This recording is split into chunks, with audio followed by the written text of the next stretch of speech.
Good evening and welcome to Artist Talk on Art on Monday, November 20th, 2023. Thank you for joining us. I'm Miriam Deutsch, ATOA Programming Director.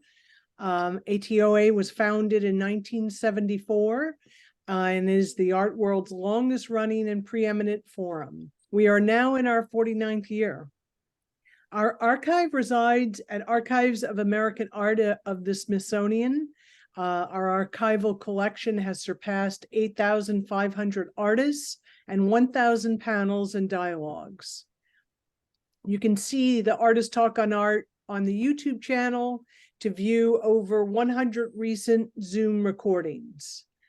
Comments made by our presenters do not necessarily reflect those of ATOA. And please join us next Monday, November 27th at 7 p.m. when we will feature one of our legacy programs, An Artist's Estate, Saving It from the Dumpster. The panel will consist of art estate legacy advisor, financial advisor, an attorney, and an art historian. And tonight we have photography critic and author A.D. Coleman and Artist Talk on Art President Douglas Shear in dialogue discussing Coleman's career. Doug was educated at Rhode Island School of Design as well as the Rhodes School where pop artist Jim Dine was his art teacher. A painter by trade, Doug was a pioneering video artist as well. He operated the Egg Stores video facility in Tribeca during the 1970s, where he served fellow video artists, including Nam June Paik, Twyla Tharp, Merce Cunningham, Carly Schneeman, Yoko Ono, and others. He has shown his abstract paintings widely, and Doug has served as a board member of the Woodstock Birdcliff Guild and currently serves on its exhibition committee. He is also a member of the education committee of the Samuel Dorsky Museum of Art at SUNY New Paltz. Doug created and ran the Birdcliff Forum during the pandemic period and was the producer of its 10-part Woodstock Masters series and curated an exhibit of those artists called Sense of Place. Some of his recent paintings can be viewed on his website, and background on his art life and the history of Artist Talk on Art can be viewed on the Woodstock Library YouTube channel in a talk delivered on October 29th, 2022. In 1974, Doug was a co-founder of Artist Talk on Art, and he currently serves as its president. So now I'd like to turn the program over to Doug. And Maruna, if you can run the slide set of Alan's. A.D. Coleman has published 8 books and more than 2,500 essays on photography and similar subjects. He is a former columnist for the Village Voice, the New York Times, and the New York Observer. Coleman has contributed to Art News, Art on Paper, Technology Review, Juliet Art Magazine, which is an Italian magazine, European Photography in Germany, La Fotografia in Spain, and Art Today in China. His work has been translated into 21 languages and published in 31 countries. In 2002, he received the Culture Prize of the German Photographic Society. He later received the J. Dudley Johnson Award from the Royal Photographic. Please mute yourself, whoever that is. From the Royal Photographic Society for sustained excellence in writing about photography in 2010. In 2014, he received the Society for Photographic Education's Insight Award for a lifetime contribution to the field, and the Society of Professional Journalists, SDX, Award for research about journalism the following year. Coleman's widely read blog, Photocritic International, appears at photocritic.com since 2005.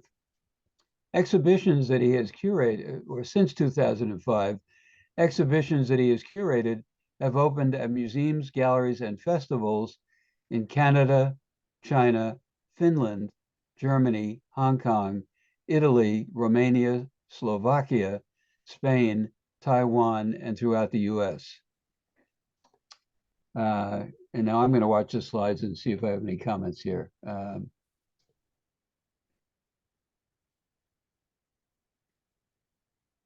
You can see that there's a wide variety of works that Alan has.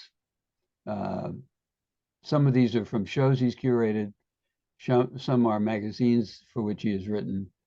And some are introductions to monographs. Yeah, I was going to say introductions to books or monographs. Very varied and lots of them. I never thought I'd be so very impressed, Alan. Okay, well, keep that to yourself. Oh. At least until the Q&A, anyway. I've tried to cast a wide net, let's put it that way. Yeah.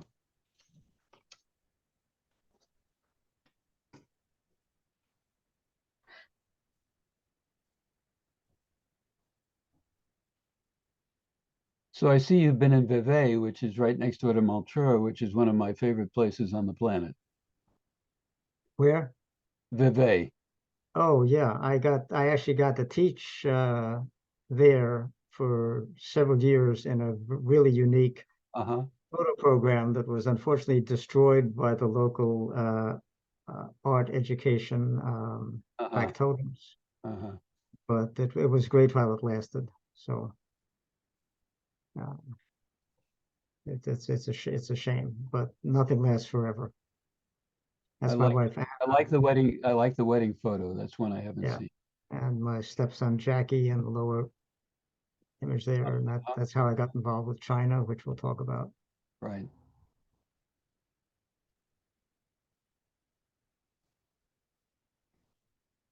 These are some articles by me and about me that appeared in Chinese publications. These are some of my with your father for creative writing projects. Yeah.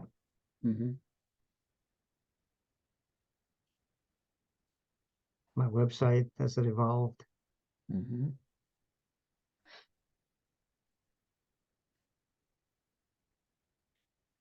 People subscribe to your website or you can well, the website is just free and open access, as is the blog, but you can subscribe to the blog. You can't subscribe to the whole website.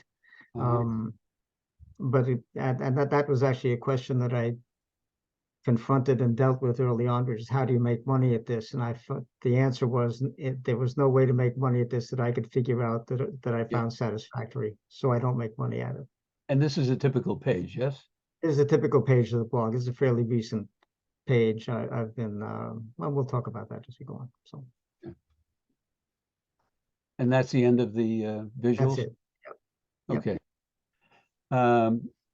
So, you know, we've talked a few times about how I should, you know, draw you out, and I think that the obvious place to start is your childhood, and you know, so I'd like you to tell the audience a little bit about your childhood generally. You know, I know that you moved around a fair bit. Your sort of teen years, school, college, and you know the impact that your parents had on you. They were very interesting people themselves. You know, where you were living in childhood and then in your college years. So if you would maybe start with that. Okay. Well, I was born December 19th, 1943 at Brooklyn Jewish Hospital.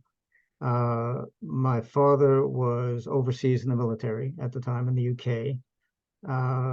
My mother brought me back to 146 West 11th Street in Greenwich Village, which is where a house that she was renting, which was right across from St. Vincent's Hospital.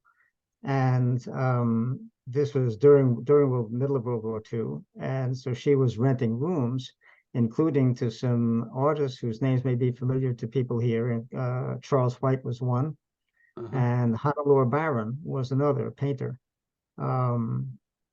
So my parents were basically labor left boho types and communists.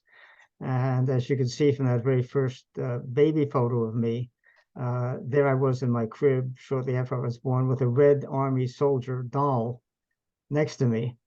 And then in the next image, the image next to that on that slide, I'm probably a couple months older and crawling around. And as you can see, I have my nose buried in a newspaper.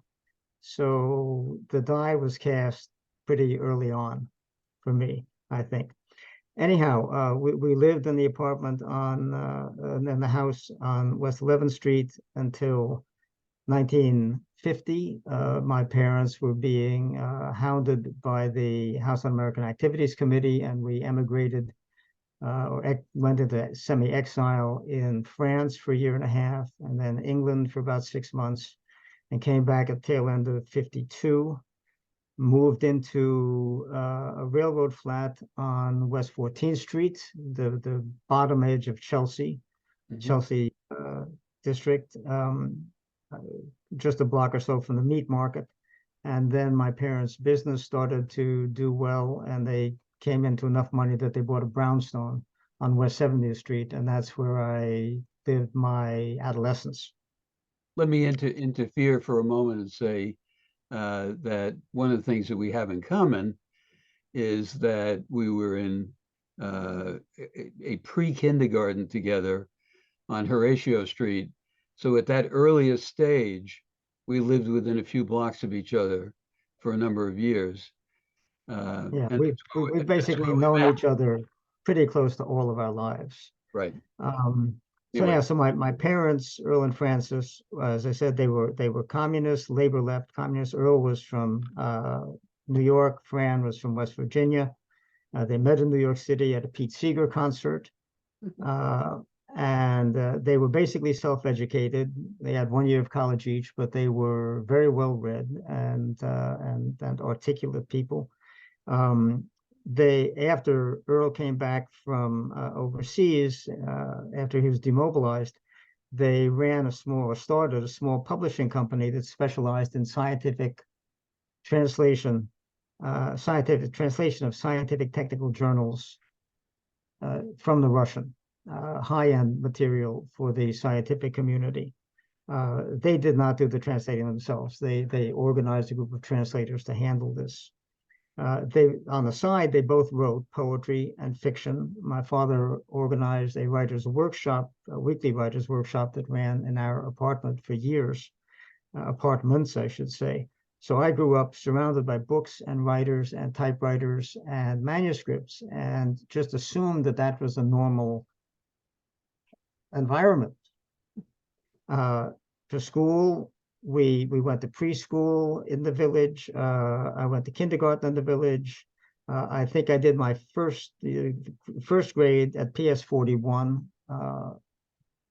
which Doug also went to before we moved to France and England, and then came back to PS 41 when we moved back, and went through 4th, 5th, and 6th grade there. And then PS3 also in the village for junior high school, and then Stuyvesant High School, not in the village, but by that time we had moved to the West 70th Street brownstone. So I would say that I was politically aware, though hardly sophisticated in any sense, early on through my parents, raised on left-wing anthems from the People's Songbook, and also raised on stories of left-wing politics from the 30s and the 40s that my parents had lived through. In the late 1950s, we briefly became members. We briefly joined the community church on East 35th Street, which is a Unitarian Universalist church, and which had become a hub of social activism through its minister, Donald Santo Harrington. They had a small room that served as a youth center, which became one of the Saturday afternoon hangout spots for my crowd, our crowd. And during that period, I became active in the peace movement. I organized an anti-fallout shelter drill protest at the Stuyvesant during my senior year there. I founded a satirical anti-war street theater group called Organized Insanity that Doug participated in, that was shut down by the FBI. And I was also marginally involved in the civil rights movement, picketing Woolworths and over racist practices, etc. So Yeah. that's kind of rough childhood and adolescence. So from then, for your undergraduate years, you went to Hunter, correct? Right. And was it initially in the Bronx, and then later it was on the East Side? No, this was well, the Bronx campus, which had been created, I think, just after World War II or during World War II, to absorb a lot of the veterans who came back, was co-ed. But Hunter Downtown, the original campus, was women only at that time and remained that way for quite a while. So this was the Bronx campus of Hunter College, which is now an autonomous branch of the City University system called Lehman College. Mm-hmm. In Echo, which was the Hunter literary magazine, I published poetry, short fiction, and a one-act play about the death of God that almost got censorship imposed on the entire City University. This was very controversial back then. Maybe still is. Mm-hmm. I also worked on all through those years on the Hunter Arrow, which was the bi-campus newspaper of Hunter College, which I ended up editing in my senior year. And as a result of my involvement with the paper, I took part in the 1962 Students for Democratic Society conference in Michigan that resulted in the legendary SDS Port Huron statement, to which I would say that my contribution was minimal at best.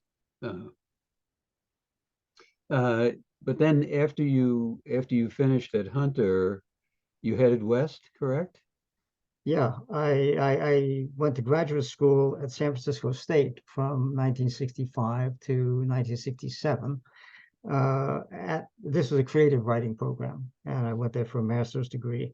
At the time, there were only very few creative writing programs dotted around the country, certainly compared to today. So I felt really lucky and privileged to get into that one.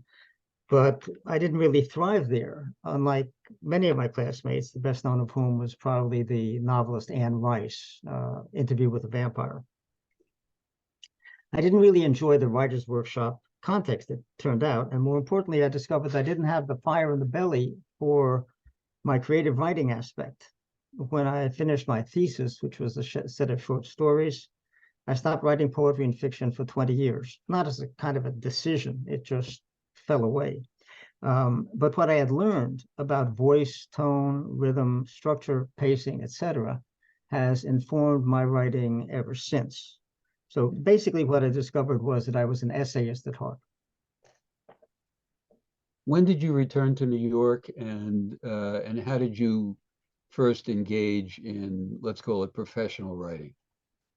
Well, I came back to New York in summer '67 and started freelancing. New York Magazine, Spin, the American Record Guide, a whole bunch of diverse publications with no particular common thread to them. The initial focus for the writing didn't have any, really. It was a mix of what now gets called broadly cultural journalism, which wasn't a thing back then. It was just writing for periodicals. And so that brought you to the Village Voice. That was sort of the catalyst? That did bring me to the Voice. I was doing book reviews, record reviews, interviews and profiles, event reportage, and someone who had been involved in the production of a record version, an LP record version of Marshall McLuhan's book, The Medium is the Massage, which was a kind of visual collage book. Gave me an advanced copy, and I wrote a review of it and submitted it to the Village Voice, which they accepted. And they then asked me what else I could write for them. So I ended up serving as their third string theater critic for a period of about 18 months, which was not something I wanted to do or to plan to do. Certainly didn't want to do long term, but it was an opportunity to hone my craft and professionalize my practice. And were you writing weekly pieces, or was it a little bit less frequent than that? Say that again. Were those pieces weekly in nature, or? Those were weekly, and sometimes 2 or 3 of them. The Oh. Voice paid very skimpily at that time. I Right. think I got $35 for the first play review, theater review, and $15 for every subsequent review. So and I was working a full-time job as a part, as a sub editor at the time to keep Body and Soul together. But so sometimes I would see 2, 3 plays a week and write about them. And I actually, since I stopped doing that in 1968, I think I've been in a theater to see a play maybe 10 times. Uh-huh. I saw an awful lot of Shakespeare in church basements and stuff like that. So Right. Now, what you're leaving out, though, is discovered the joys of Staten Island, correct? right. Yeah, well, I had moved out to Staten Island basically because at the time you could still live. We could talk about this more later, but you could still live la vie bohème on a bohemian income. Right. But because even my bohemian income was pretty low, I had a family. I was in my first marriage. I had a young son, and we wanted more space. My wife, I'd met my wife in San Francisco, my first wife, Alexandra, and San Francisco had sort of spoiled me from Manhattan living. The size of apartments, the visibility, the view, the airiness of it, etc. And so we just wanted more space, and we wanted to be able to see some greenery, and we wanted to be able to walk out and walk into some greenery, etc. And Staten Island still is. I stayed in the neighborhood until a few years ago, the greenest of the boroughs, etc. So we moved out there and sort of pioneered moving out there. Right. And somehow I got stuck out there and stayed. Right. So what was it? So the whole gestation of the Village Voice was maybe 68 to 73, something like that, 74. For me, well, and then what happened? How did you end up also writing for the New York Times? And did that overlap somewhat? okay, well, let me take a step back from that. Sure. Yeah, I started writing about photography as my main subject in 1968 because I'd gotten interested in the medium just as a looker at pictures. And I discovered that no one was writing about it critically, including in the New York area, which was basically photo central for the United States and to some extent photo central for the Western world. Right. So that seemed like something I could do, and a sort of niche specialization that I could explore as a writer. So I proposed a column on photography to my editor at the Village Voice, who already knew that I could basically meet deadlines and turn in copy that did not need serious editing, etc. They accepted it, and off I went. So for a while, what was your introductory piece on photography? it was just called photography, titled, and that's the title they gave it. And actually, the introductory piece was my editor had asked me to submit a synopsis or a proposal for what the column would do. And she made very clear they were not interested in a technical column, a how-to column, which was fine with me because that wasn't what I wanted to do. So I wrote up 250, 300, 400 word proposal for the column and turned it in. My son was, my wife was very pregnant at the time. My son was about to be born. And basically, I just disregarded the Voice for about a month while we went through, the end of the pregnancy and the birth and the bringing the baby home, etc. And then I was sitting on the pot, leafing through back issues of the Voice to check out my theater reviews that I had not seen in print yet. And suddenly in one issue from June of 1968, there is my proposal As an article. as an article published Okay. with they commit from the paper that this is going to be an ongoing feature of The Voice. So Got it. they really sort of threw me into the Yeah. threw me into the deep water, and end. it Right. was sink or swim, and I just decided I would go with it. Right. So I wrote for The Voice for 68, 73 weekly, mostly pretty much weekly column. And then bi-weekly at the New York Times from 70, 74, and I was technically their first photo critic also. And I parted company with both publications due to editorial differences. I've always been freelance in my writing life. I've never been on staff. So you could say that in my professional life, I was born into the gig economy and Right. got used to it, although it has been more comfortable at some times than other times. Do you recall what the opening, the first piece in the Times was about? I do. It was a review of a touring show of recent Soviet photography Uh-huh. in Washington, D.C. And it was actually the only piece that the Times editor actually assigned to me. Uh-huh. And I think he did so just to give me something to cut my eye teeth on and test me out with. Um, and it's one of the few out-of-town shows that I reviewed for them. And as I recall, they paid my bus ticket and train ticket and lunch for Right. that. And it wasn't the show that I would necessarily have chosen. I certainly would have chosen to go out of town to see it, but it wasn't the show that I would have chosen, or an article that I would have chosen as my debut. But it was fine, so it was a challenge.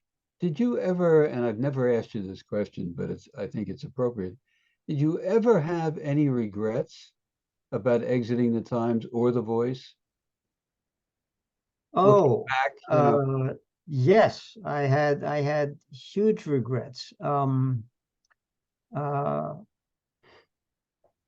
the one hand, I always want to write for publication where I'm wanted in a sense, right, and where I feel I'm editorially supported. And that changed at both of these publications very suddenly in both cases.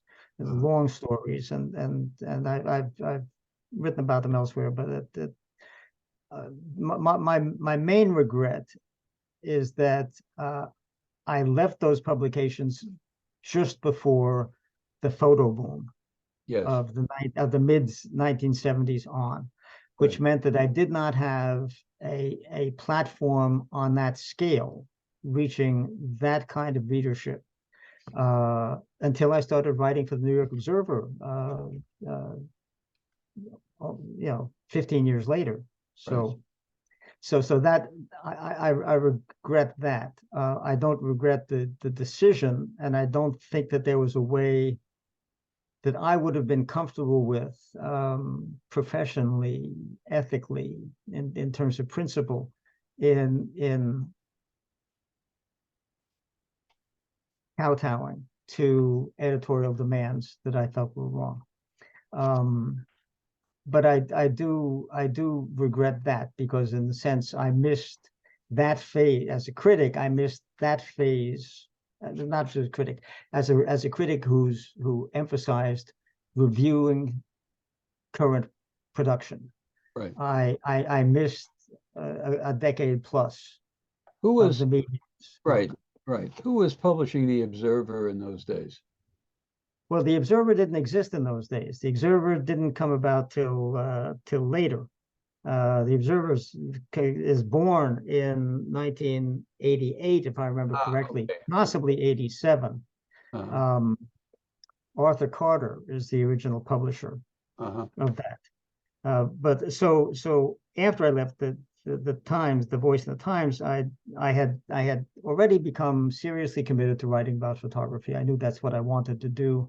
I knew there was more that I had to say and wanted to say and explore about the medium.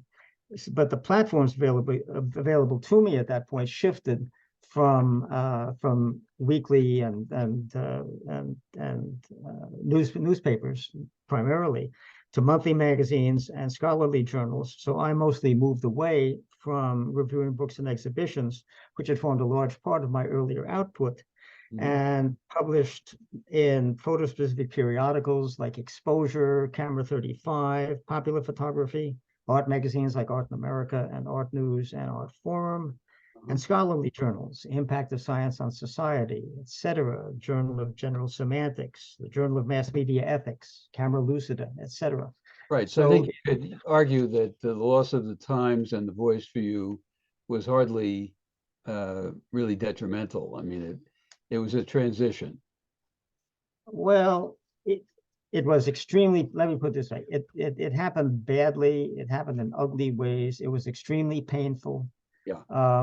It felt as if I had been, there's a Neil Young song, a Neil Young lyric. I was down in Dixieland, I played a silver hammer, I played a silver fiddle, I played it loud, and then the man broke it down the middle. Okay. And that came out around the same time, and I really identified with that. Not to puff myself up by saying I play a silver fiddle, but my instrument, my platform had been taken away from me in both cases.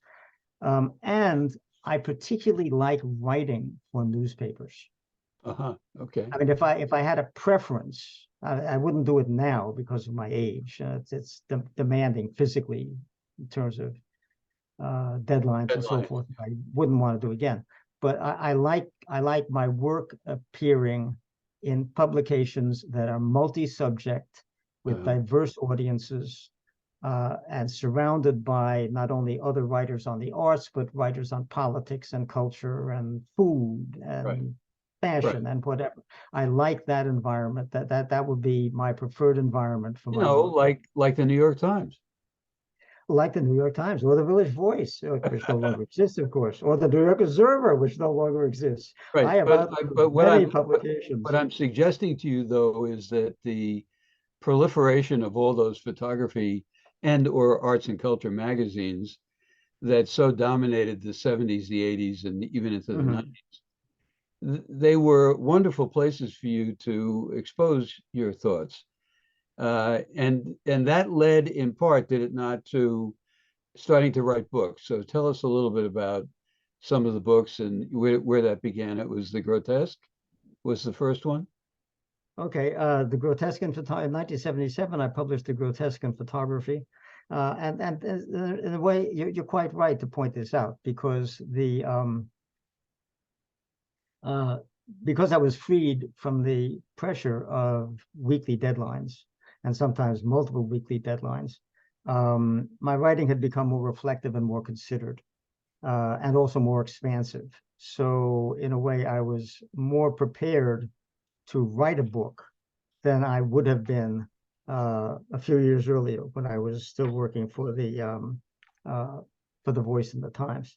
And also, I considered myself to have gone through my journeyman phase as a writer, as a professional writer. So I considered myself qualified to apply for and receive membership in organizations like the American Society of Journalists and Authors, etc. I was a founding member of the National Writers Union.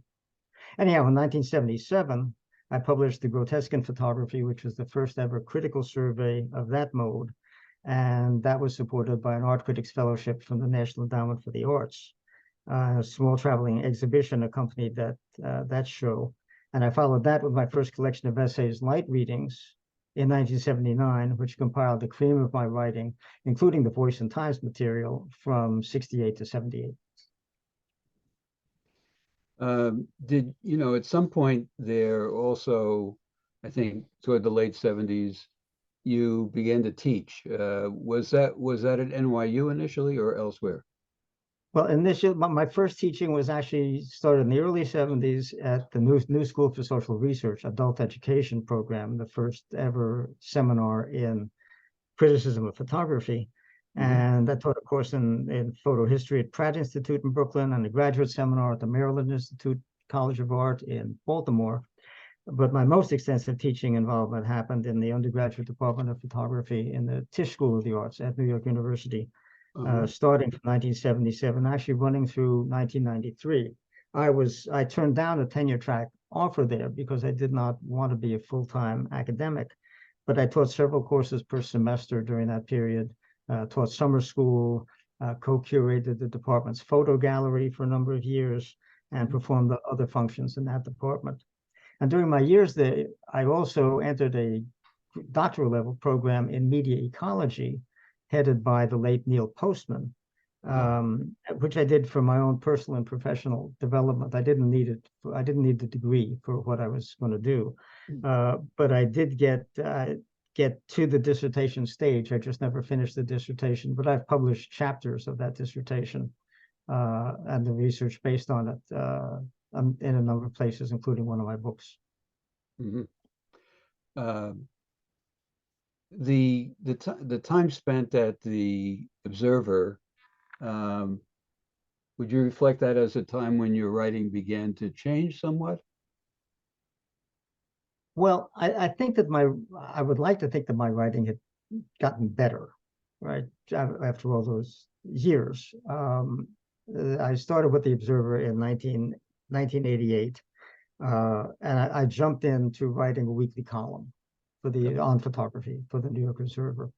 So I was back doing that kind of very quick, responsive, mostly exhibitions and book reviews and some event reportage of things happening in the photo community and the art community. The culture wars were just sort of revving up, so that was one of the subjects that came up a number of times. But in that previous phase, I tended to write long. I tended to write, excuse me, a more meditated kind of article or essay. And suddenly, for newspaper writing, I had to switch gears radically because you have to get to the point right away. You can't bury the lead, as we say, or as we say in the newspaper world. You grab the reader's attention in the first paragraph, and if you don't hold their attention, they're gone. So, and you lose them.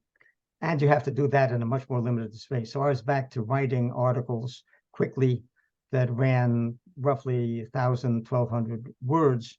And I had to relearn all those habits and structure those articles differently than the slower and more meditated ones that I still continue to write. But beyond that, I think the real change was that my involvement in media studies and the history and prehistory of photography had provided me with a grounding and a knowledge base that I didn't have when I started out. So that informed all the writing I was doing, including what I generated when I re-engaged with the current photo scene in New York City, more broadly in the US, and then internationally, because the medium had really gone international. Right. And I also, because of what I'd learned professionally, I self-syndicated much of that material to a network of periodicals here and abroad, reaching possibly even a wider readership and certainly a more far-flung one and larger one than I'd enjoyed during those years at The Voice and the Times. During that period, my writings sometimes appeared in half a dozen countries in the same month in 3 or 4 different languages. Right. And you've spoken to me, in fact, taught me a few lessons about how to self-syndicate that were very useful to me. You never really gave up, though, on more creative writing, poetry, short fiction, etc. I don't want to say I gave up on it. I used to say that the muse stepped out for a long beer. Okay. Nothing came. If it had come, I would have written it. I think during that period, which is roughly from 1967 through 1988, so it's roughly a 20-year period, I think I wrote 10 poems, which weren't bad. Okay. And some of them are in one of my books. And I think I had an idea for a novel that I scribbled down and I never pursued. And I might have written a piece or two of short fiction or creative nonfiction. And that was it. So it's not that I actively stepped away from it. It's just that the energy for it was not there. So as the 90s arrived, there were a flurry of books, weren't there? There were a series of books. Tell us a little bit about what those books were, and Okay. were they all Well, compilations or not? no. Uh, I came back to creative writing in the late 80s, actually, right around when I was starting with the Observer. An incident in my personal life evoked a poem, and then another, and another, and another. And suddenly that was happening again in the midst of my professional life. And fortunately, by then I was working on the computer. So if something came to me, I could just put it right into whatever, whatever text file I was working on and sort of let it happen and sort it out later. So, so since the early 90s, I've published poetry, short fiction, and creative nonfiction in a whole bunch of little literary journals. And I've also published 3 small press volumes of my own work in that mode. And I haven't produced much in that vein for the past 10 years. I'm not sure why that is either. I can't say I miss it. I think the muse has stepped out for another long beer, and maybe she's gone for good. And tant pis. It's just what it is. So during that same kind of mid to late 80s through the 90s, et cetera, we all experienced the digital onslaught, Right. challenged photographers certainly to adapt, from chemically based photography to digitally based photography. And at the same time, the whole media infrastructure was changing dramatically. How did that affect you, and what did it cause you to do? Well, first of all, it has enabled, not just for me, for everybody. Digital has enabled the true democratization of visual communication, which photography promised, but never actually fulfilled. Today, anyone who can purchase or gain access to a smartphone and the internet can make and distribute lens-derived imagery globally, instantly. And due to the easy use of these technologies, that imagery often meets the standards, or what we think of as the standards of professional work in the medium. So the line between amateur and professional has eroded dramatically.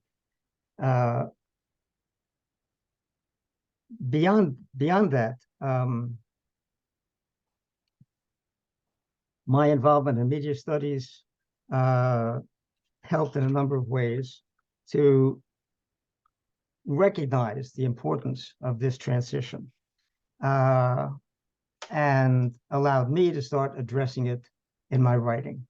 I had been writing about electronic and then digital communication systems really from the very beginning, from the review of that Marshall McLuhan LP. But I collected the cream in 1998. I collected the cream of that writing in a book called The Digital Evolution. And I did, in fact, publish a flurry of books in the 90s. In 1995, I collected the best of my writing for the New York Observer into a book called Critical Focus. In 1996, I pulled together what I thought of as the most durable material I generated during that interval, the late 1970s to late 1980s, the best material of that into a book called Tarnished Silver. And I also actually had a chance to and enjoyed writing a book for children on how to read photographs that was published in 1996. In 1998, I published The Digital Evolution, which is that material on that subject. I published a book called Depth of Field, which was or is a collection of very researched scholarly essays. And I published the 2nd edition of Light Readings, my first book of essays. So, but I also, during that period, starting in 1995, had my first website online. I had a young intern who was very tech savvy and insisted that we had to get me onto the World Wide Web, to which I said, what is the World Wide Web, of course. I mean, I had been tracking this, but this was very new. So I became a very early adopter at the age of 50 something of this new technology, and I immediately recognized this as an amazing opportunity for publishing in general. And I simply decided I wanted to get in on it in the ground floor, not from a financial standpoint, because I've never really made money off my web activity, but I wanted to have a hands-on maker's understanding of the World Wide Web, or the internet as we now call it, and what it meant, rather than to be a kind of spectator relationship to it. I want to be to write about it in a sense from the inside out. So that gradually evolved into going beyond the kind of a personal newsletter website into a multi-subject website with a number of different contributors and different subjects. It turned into something that I call the Nearby Cafe. The motto is anytime you're in cyberspace, we're nearby. And at one point, it was a really, well, still is, it's all online, but at one point it was a very sprawling and website, multi-subject, with new contributions in many areas. And it just became exhausting to do that. And so I gradually ended up leaving everything that was there online. There is one contributor who puts up new material regularly on his own at a blog that we created for him there. It's David Steinberg, a blog called Erotic by Nature. He's a writer on sexuality. And then my blog, Photo Critic International, which I launched in 2005. Going a little bit beyond the writing, and you know, it obviously is the pervasive thing in your life, but you've been curating lots of shows, and also doing materials, writing for show catalogs, et cetera, et cetera. But it's the curating in particular. Tell us a little bit about that. Well, I in some ways, there's never been a plan to my professional life. I've sort of followed my nose and taken opportunities when they came around. The curating came around because I was asked. I had curated a few shows here and there, like the exhibition based on the grotesque in photography, but I hadn't set out in advance to curate a show per se until in the early aughts. I was talking with I was consulting with someone who was starting an organization to circulate photo exhibitions, an organization called the Foundation for the Exhibition of Photography, based in Minneapolis. And I introduced him to Arno Raphael Minkinen, the Finnish-American photographer, and ended up curating Minkinen's mid-career retrospective, largely because they both trusted me, and I had written about Minkinen's work off and on for many years. And then for the same organization, once I got involved with things in China, I curated a show of contemporary documentary photography from mainland China, a 7-person show that the Foundation for the Exhibition of Photography circulated. So the Minkinen show circulated mainly in Europe, with a stop in Canada and a debut in the US. And the China Insights show, the group show, circulated entirely in the US. And I think it had seven venues here. So it was exciting to do that. I brought to it the understandings I developed. Well, first of all, I brought to it the experience of going to a lot of shows, including a lot of curated shows, and having a pretty clear sense of when a curator was helping me and when a curator was interfering with me, in a sense, or grinding an axe. And I did not want to do that. I wanted the shows to be, in one way or another, educational. And I wanted the shows basically to bring the audience into the work, not into my ideas about the work so much as into the work itself. So I was very clear about that. I had developed a clear understanding of what I considered to be the body of work of an individual photographer, as distinct from the other material, the discarded material, the ephemera, etc., the leftovers. And I brought I brought a number of my critical and historical understandings into my work as a curator. And I also had a chance, because I had gotten involved with the Chinese photo scene, to curate shows for a commercial gallery in the 798 Art Zone district of Beijing, which brought a number of senior and some legendary and some mid-career art photographers in the West in front of the Chinese audience. Let's go to perhaps talking about some of the China experiences. I remember I introduced you to Guy Surman, who I was seeing socially, he and his wife, and that led to some sort of interesting episode in China or with China. Right, and that was in some ways the culmination of my involvement with matters Chinese, except for my marriage to my wife Anna. And the brief version of this is that Anna and I met online. We had a 1.5-year courtship before we met in person in Hong Kong and Shenzhen, and it was very clear that we were going to get married. And I started to think about the possibility of basically being sort of the Johnny Appleseed of photo criticism in China, because China had a very energized and very diverse photo scene, but no one was writing about it in any real, genuinely critical sense. China has no tradition of independent criticism in any of the art forms. It was all, I mean, anybody who wrote about art was subsidized by the party, or was subsidized before that by the emperor or by the rulers, etc. So I thought maybe I could do that, and nothing much was shaking for me in the West.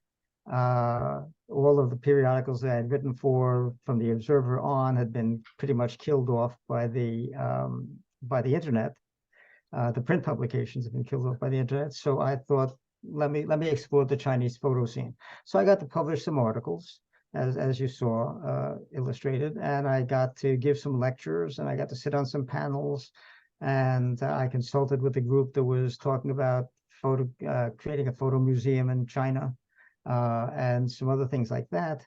But nothing evolved into anything serious. It was all just sort of scattershot here and there. I got to curate those shows that I mentioned, and I got to show the Minkinen show at a couple of Chinese photo festivals, but nothing solidified in any way. And then I think it was in 1911 or early 2011 or early 2012, you introduced me to Guy Surman. Guy Surman, who's a French economist, and he was a close friend of Liu Xiaobo, the imprisoned dissenting Chinese freedom fighter, and Liu Xiaobo's wife, Liu Sha, who is an artist and poet. And Surman had extracted a set of Liu Sha's photographs from mainland China and had arranged shows for them in Paris or outskirts of Paris, and a show in New York. And as a result of this, he had demand for more shows of the same material. Right. And but he had no experience in the art field. He had just managed to finagle these two very good exhibitions. Right. So you introduced me to him. He does consider himself, at least, a public intellectual in France. Oh, absolutely, and he is, and I would absolutely agree with that. I just mean he doesn't he's not in the art field, and he's certainly not in the art exhibition distribution field, right? I didn't mean it to imply that he was not a qualified professional, just not in our discipline, right, or our area. So basically, I offered to organize a subsequent tour of the show, and he had some queries, and some more came in over the transom during that period. So I organized showings in Hong Kong, Taiwan, Berlin, Richmond, Virginia, It was another place in the States, no? Or other places, right? right. And but one consequence of that, I think, is that that activity came to the attention of the Chinese government. Right. And I think I have to scold you for not explaining oh yeah, more clearly who she is. right. Well, it's okay. It was okay. Okay. I don't regret it in any way. It was solid work. She's an important person, and that work deserved to be seen. And I am happy to have been involved. Right. Just to be clear, and also at that time, I have to say on behalf of all of us, we thought or hoped, this is pre Xi Jinping. We thought or hoped that China was opening up. Yeah. China seemed to be liberalizing, which was the reason I had gotten as involved as I had in thinking about China. I was even thinking about moving there at one point. And so and we were wrong. And China was in fact conservativizing and shutting down, as we Right. have seen, and going more and more conservative and more dictatorial. And so and Liu Xiaobo went to prison, and his wife went into it wasn't exile, it was Sort of like house a arrest, house arrest. basically. Right. House arrest. Yeah. Liu Sha, and they asked us through intermediaries to please stop any activity on their Right. behalf. Right. So I had created a website for the show, which is up there, for the show and for her work, which is up there. And if you Google Liu Sha and A.D. Coleman, you'll find it very easily. But it's been static for the last 12 years, 10 years, whatever. And that probably made us persona non grata in China. So we would not return there, any of us. And we would also not want to jeopardize any of our contacts there, our colleagues and friends there, Right. by involving ourselves, even at a distance, with any of their projects. So China was kind of done. Yeah. Let's talk a little bit, because I do want to reserve some time for people from the audience, to ask questions. What do you think well, first of all, do you have any new projects you'd like to mention, current or new projects? And then I'm going to go to a little more of a summary of sorts. Well, the front burner project, really for the last 10 years, almost 10 years, has been the Robert Capa D-Day project, which is the deepest forensic dive that has ever been undertaken into a set of photographs. And basically, we're debunking the myth that has come to encrust and surround Robert Capa's D-Day photographs and Robert Capa's supposed adventures on D-Day. And this has been a team project. I'm the sort of team director, supervisor, but it's all online at the blog, or you can go directly to it at capadday.com. And it's about 100 different long form blog posts by myself and a number of other people who are interested in the project. And we've basically revised this episode in photo history dramatically. Now on my front burner, now we'll wrap up the research end of it on the 10th anniversary of the project's beginning. The project began on the 70th anniversary of D-Day, June 6th, 2004. Right. Oh, excuse me, June 6th, 2014. And we'll resolve it June 6th, 2024 with a kind of wrap up. But my job now is to take all of that material, all of that research, and condense it into a book form, a coherent book form. So that's really my front burner project. I've got early material from my own files at the Center for Creative Photography in Tucson. I would like to expand that holding there and make that the repository for all my work. but they're right in the middle of a transition of directorship at the moment. So it's that's sort of on hold. I've started to gather complete editions of my writings for The Voice and Times and other periodicals, because I retained all the copyright to those for publication in ebook and print on demand form, and would love to have some intern help with that. So those are my main projects. And also we have, I don't think we've mentioned, we moved out of New York City and came up here to the Catskills, Hudson Valley, about a year and a half ago, year and a quarter ago. So I'm reorganizing my library and my files and my workspace and stuff like that. So, you know, I don't know how often you get to ask this question, but I think I'm qualified to ask you. What is the Coleman legacy? How would you can you distill it into a paragraph? Probably not, but I can distill it into a few paragraphs. I would have to start by saying that I don't think that's up to me to answer. I think other people will decide what I've done that is memorable and worthwhile some years from now. I can say for a fact that my single most cited and most assigned and most anthologized essay is my 1976 art forum essay on the directorial mode in photography. And so I'm considered to be, in a sense, the kind of what the patron saint of staged photography. I'm also considered responsible for the revival of interest in the pictorialist, the mid-20th century pictorialist William Mortensen, and the pictorialist movement, and therefore the alternative processes movement in photography.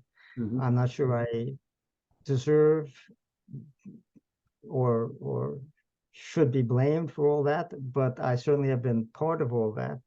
And now I've initiated this investigation of the Kappa D-Day legend, and that's attracted a lot of attention, including internationally. But the fact is, those are just aspects of a much broader body of work, because I've cast a very wide net in photography, not over everything. There are areas that I have not paid particular attention to, like fashion photography or commercial photography, or scientific photography. But the work it's a deep archive, and it's available for research. And in many cases, I'm the only person to have written about this or that photographer, even sometimes this or that issue in photography, which I considered worth attention, and my colleagues in the field did not. So the fact is, I was the first full-time critic of photography, and I've now become the first lifelong critic of photography, because most of my colleagues retired long ago. And I'm by far the most prolific, which doesn't mean to say I'm the best. It just means I've written more than my colleagues. And I may end up as the only such figure in the medium's literature in English, at least, because photography as this medium, as fields of ideas, was understood between, let's say, 1945 and 2000, which is really sort of the bookends of my close critical attention. Certainly deserved at least one committed critic. And for better or worse, I'm what the medium's practitioners and curators and collectors and viewers got. And I think it's up to them to decide what to make of all that, to the extent that they are aware of the work that I've done. And beyond that, I hope that my writing provides evidence that it's possible to make complex ideas accessible in engaging prose, because I have wanted to treat my readers well and make my work enjoyable above all. Not just clear, not just functional, but enjoyable. And I'd like to think that I serve as an encouraging example, term you used, of what it means to function as a working critic and a public intellectual. And with that, let's take a few comments or questions from people that have been watching. If you wish to ask something or say something, unmute yourself. and directed at Alan or at me. Alan, Yeah. Hi there. hello. Good to see you Hi. again. Yeah. Identify yourself for this audience. Oh, I'm Kenneth Nelson, daguerreotypist, long time Yep. guy. Have you ever met Bill Jay? And comments? I did meet Bill Jay, who was a critic and historian, and I think sometime curator and the publisher of the editor of Creative Camera magazine in England for a number of very important years. Yes, I knew Bill. I knew Bill reasonably well as a colleague. We didn't have a particularly private connection, but Bill was a remarkable character and a great supporter of my work and vice versa. I'm glad to hear that. He actually wrote the introduction to my book, my 1995 book, Critical Focus, and even made a portrait of me that's up on his website in a denim duster when I came out to Arizona State University to spend a week as a critic in residence. Yeah, he was I thought a remarkably astute writer, a great scholar.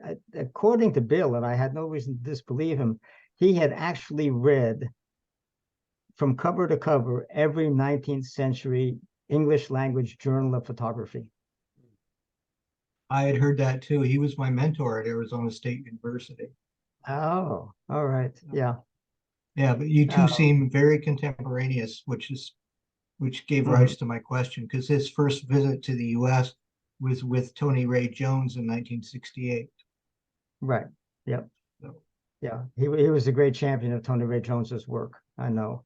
But he championed a lot of young photographers in Creative Camera, and I think the magazine, which is British magazine, was very influential over there in introducing a whole number of figures and kind of helping the British photo scene to break out of what I think was a somewhat insular state.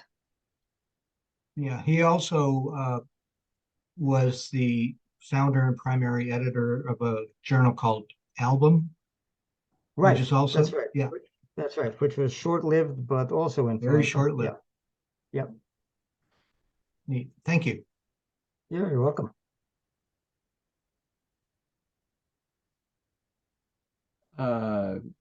Is there someone else? There must be a few. Lawrence, I can't believe you're sitting. Ellen, yeah, certainly. Hi, Doug. So I'll say to Alan that I know I've known you a very long time.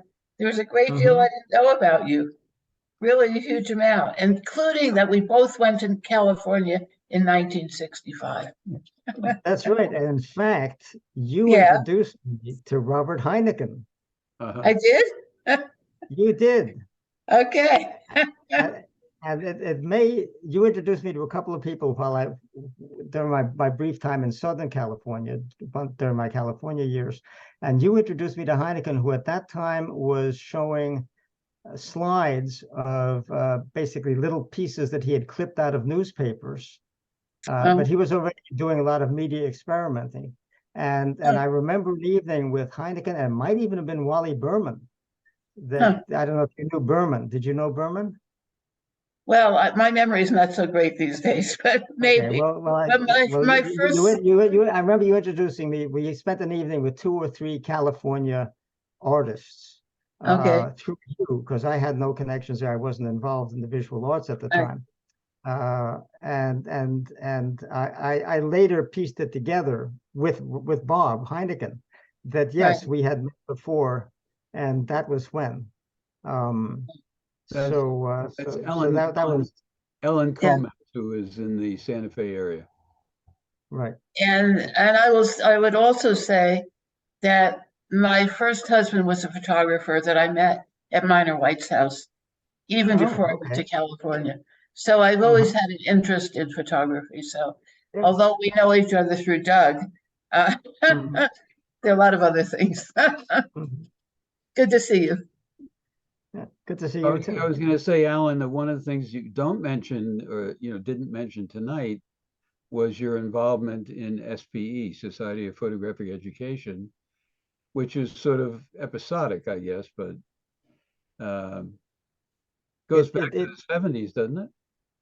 Yeah, it does. I mean, at first, in the early 70s, I became aware of SPE early on. And photo education seemed to me to be a very important aspect of the medium to which, how should I put it?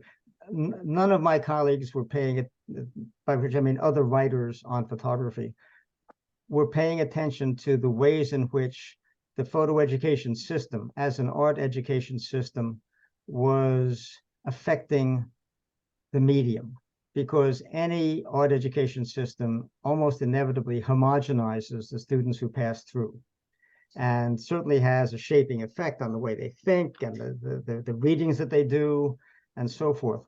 So I first paid attention to SPE as a kind of outside observer to it, and I'd say up through about the mid 70s, and then decided that I should join it and become a member and an active member, and did, and was on the board at one point and ran a committee for them, a committee on censorship for them at one point.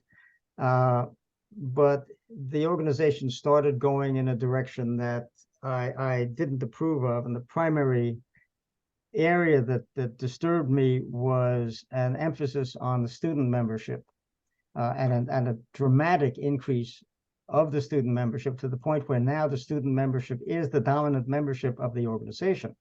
So it is now effectively an organization of photo students with teachers and others participating, as a result of which almost all of the serious professionals who used to be the primary membership, and that used to have curators and critics and historians and collectors and so forth as members, many of them have dropped away. And so now it's mostly photo teachers and photo students gathering for what one of their presidents or directors described literally as photo camp.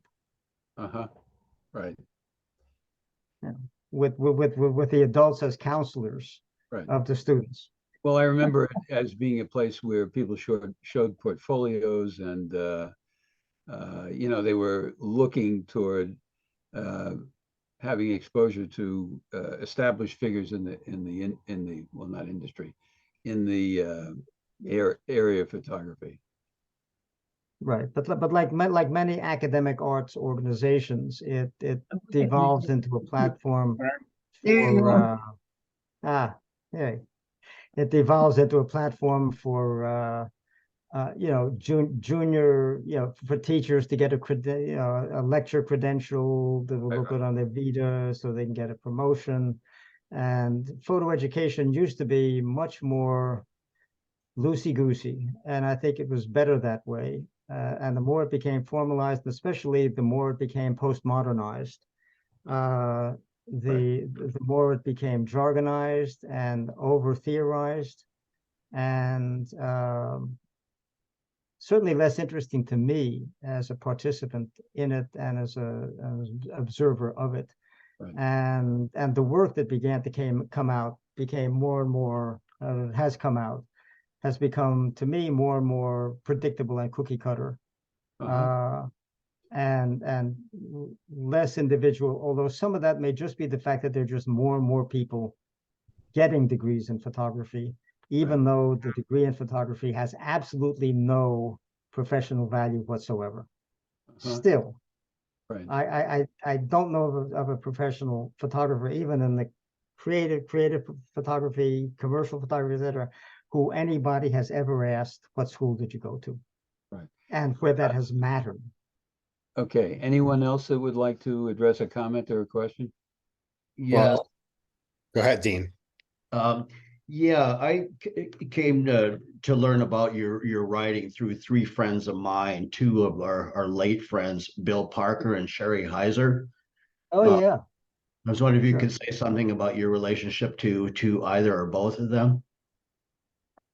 Sure. Sherry, I met only in passing. She kind of took herself out of the scene, I think, at a certain point.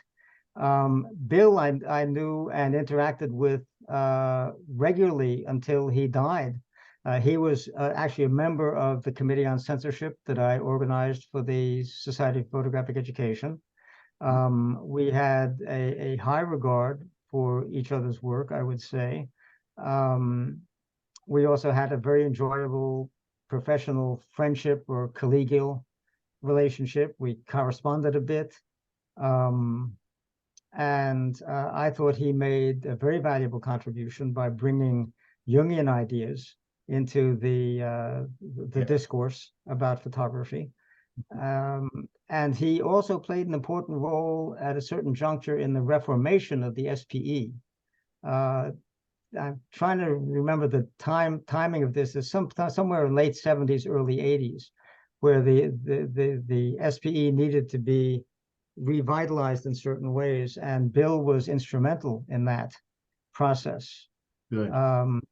So yeah, I mean, there are people who, there are figures who are forgotten, unjustly forgotten, who Yeah. were figures of influence. Exactly. Yeah, he's somebody I highly admire and miss a great deal. But thank you for that. Oh, you're very welcome. Do we have anyone else? Yeah, you know, you got me. Oh, yes. Okay. Sure. Alan, I am so very impressed. I thought I knew about you, but I didn't know anything.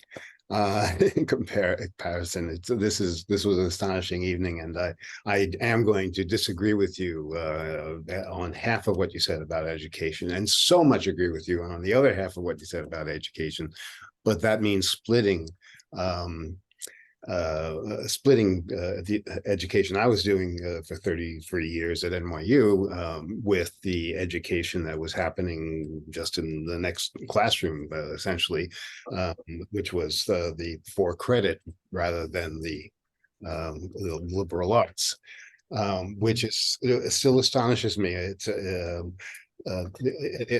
yes, there's a homogenized thing in the higher end stuff, but the ones who more or less had business sense or the capabilities to whip together a team that did have the business sense so that they could do that creative thing, or there is the other half that are doing the really creative stuff that are, of course, exactly like you and I and Doug, where we march on and bring the importance of the arts to the people and to understanding all these things. Your D-Day expose I got to see firsthand. I think it was the first time you showed it, perhaps, I forget. Astonishing, not just in how you presented it, which could be just a showman's kind of thing, but rather in the richness of the evidence that you brought to the table. It just blew me away. You've lived a wonderful life, and you've enriched the entire culture around the world, apparently. And I just have one more question. How many languages do you speak? That's a good question. Interesting question. I speak, because of that time in France, I was plunged into a French-only school in a small French town in 1950, and it was sort of, sink or swim again. And so I became truly bilingual, but bilingual at about an 8-year-old level. So when I started going back to Europe and started using my French again, I have recovered it. I can read French, even high-level French. I need a dictionary sometimes, but I can read high-level French, and I can speak a French that is adequate enough that Parisians will talk French with me, which is a big deal, because when I first came back to France, it was interesting. It was 1981, in my professional capacity, and the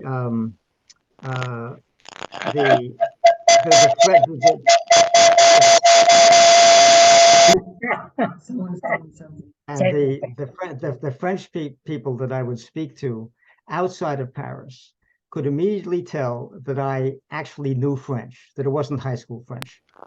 However halting and broken it was, and however often I used the wrong word or, went looking for a word. And they were thrilled, and they would ask me how I spoke, because I had the accent, I had the sound of the language, which I had retained. But as soon as I got to Paris on that trip, after 1 minute, the Parisians would say, let's speak English, even if their English was not necessarily that much better than my French. So about 4 or 5 years later, somewhere in the mid 1980s. Alan, I'm gonna interrupt you. Neil Slavin, could you mute yourself? Yeah, I'm sorry. Great. 4 or 5, when I started speaking French in the mid 80s, after 4 or 5 years of that, and reading more and so forth, and interacting with my French colleagues, suddenly my Parisian colleagues would say, "Oh, now we can speak French." So they're very much language snobs, but my French is passable. Let's put it that way. Although I haven't had much chance to practice it in recent years. And other than that, if you speak French, you can sort of make yourself understood in Italian, and you can sort of make yourself understood in the Spanish and the other Romance languages. At least a little bit. You can be in a multilingual conversation with people, and but no, and I can, as a result, I can also read a little bit in Spanish and Italian. I can sort of figure stuff out if I have a dictionary handy. How's your Chinese? Chinese, believe it or not, it proved more important for my wife and stepson to develop their English because they moved here than it did for me to develop my Chinese. And I have to tell you, I tried hard at Chinese, and the furthest I got was my wife and son laughing as they worked with me on it. It is such an entirely different language, right? It has no relation to English. It has no relation to the Romance languages. And my mouth doesn't go there. Now, maybe if I started in my 20s or my 30s or my 40s, right? But I was actually starting in my 60s, and I couldn't quite get. I could get to the point where I could distinguish certain words and phrases, and I developed a very small vocabulary of certain words and phrases. Right, the hao ma, right, or yo mayo dan fang du ba, which means, hey, do you have the Shenzhen Economic Daily at the newsstand? But and I've got about 2 or 3 dozen of that, like that. That's some of them are funny, and I can use them situationally.